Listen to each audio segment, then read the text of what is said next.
Hey there, welcome to WMBF News This Week. I'm your host, Michael Maley. If you are struggling to make your home payment, if you're facing foreclosure, if you're trying to get in a home, get out of an apartment, this next segment is going to be key for you. And to do that, we've got a host of experts to talk about money that's out there, as well as how you can cash in on some of the options that are out there. Clayton Ingram from Columbia, South Carolina, joining us this morning with the Marketing and Communications Director for South Carolina Housing. We appreciate that you're here today. Teresa Ross, Homeownership Coordinator of Housing Authority of Myrtle Beach. Thanks for coming in. As well as Gail Olive, Executive Director for Habitat for Humanity of Horry County. Thanks for your time. Thank you. You all know, first of all, the influx of foreclosures, the problems with people making payments as well as making ends meet. Let's put in perspective for you out there as well too, if you're not initially impacted by foreclosures, just some perspective in talking to some realtors and a story that we did on WMBF News. Let's listen in here now.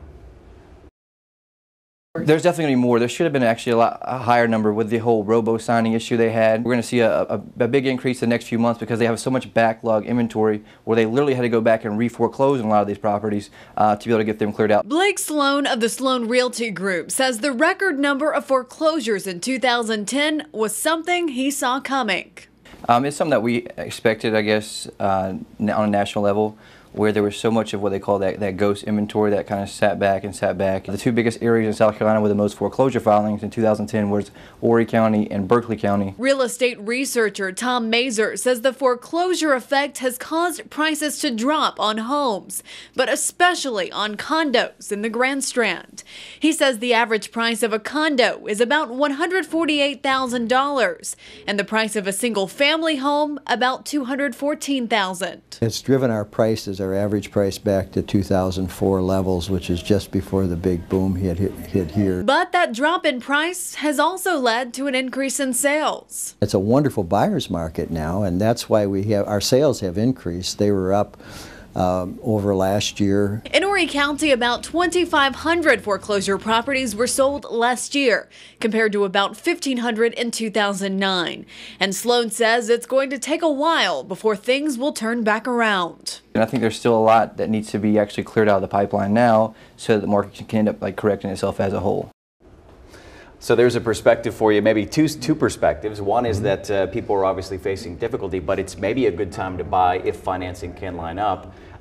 Clayton, let's talk first about the money that's out there. Millions, hundreds of millions out there for South Carolina residents. There are some caveats though. What do people need to know if they're looking to maybe get into a house?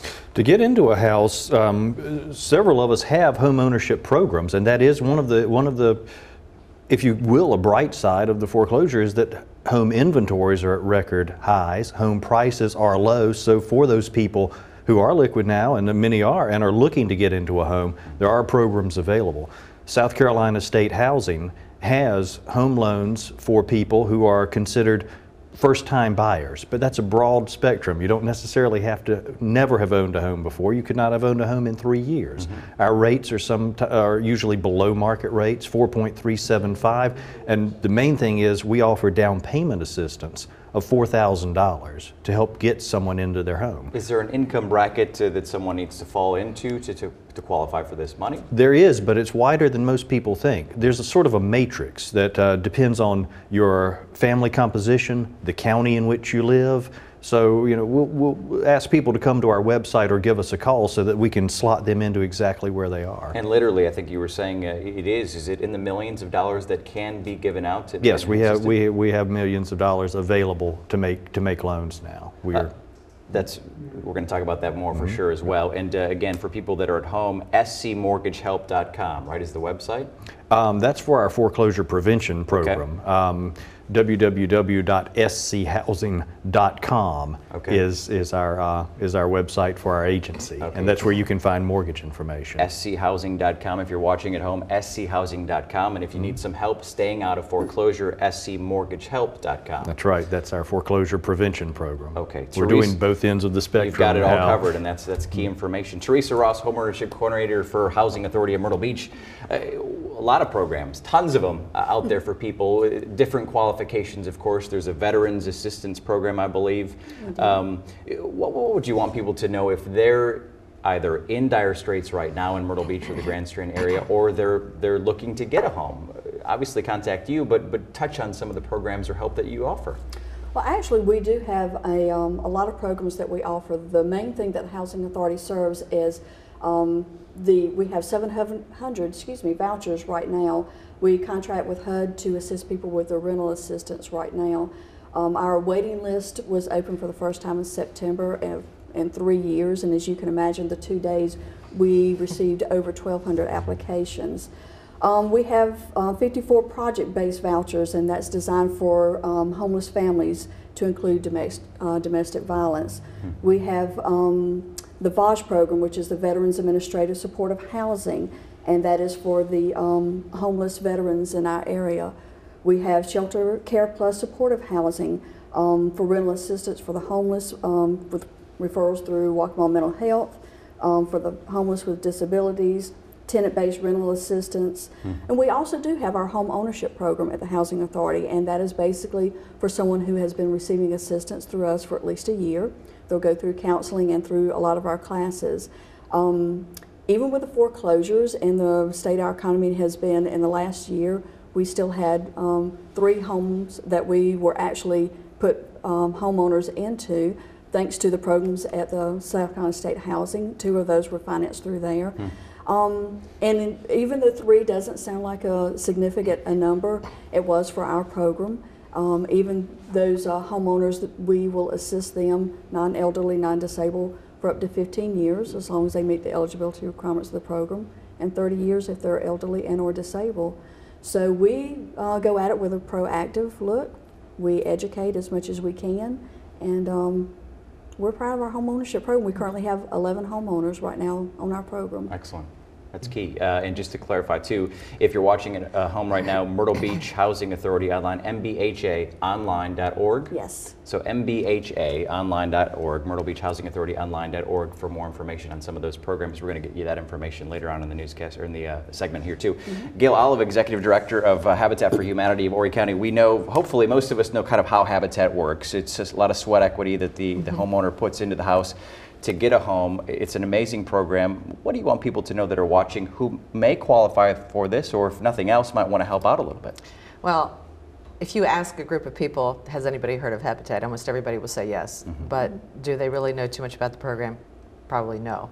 And the fact that you know that people do sweat equity in order to get into their homes is one thing that people don't always understand. But the other thing is that people actually have a mortgage. And so the difference in our mortgages, and which make our mortgages so a gift to the person who qualifies, is that there's no interest. And so when you consider your house, and if you're purchasing right now, there's no interest on our loans. And we are actually the loan servicer and the mortgage holder for our loans. We do primarily, at this point, only new construction. And even though there's a lot of housing stock in the community, and people say, well, why don't you buy this? And our biggest issue is that even though it's housing is available, it's still too expensive.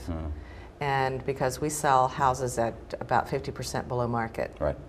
And that is, so that puts our houses in the range of about $70,000, Sure. give or take.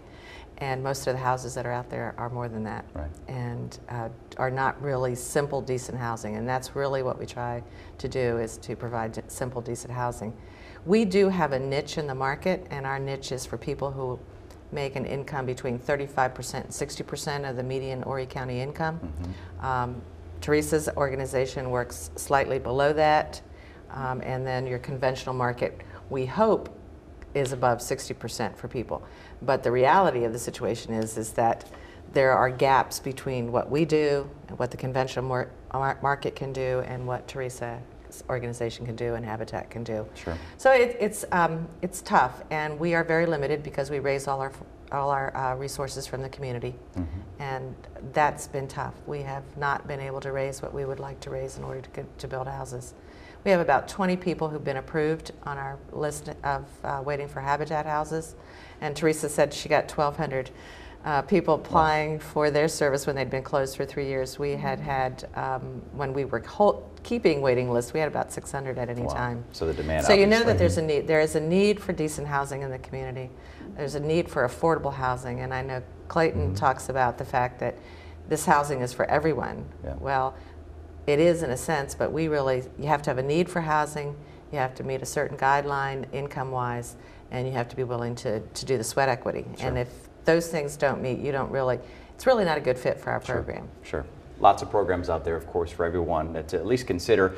We're going to get a lot more information about those programs, as well as the type of clients that everyone is seeing here in these programs. A lot more to help you out, to help you stay in a house or help you get a house when we come back. Stay close.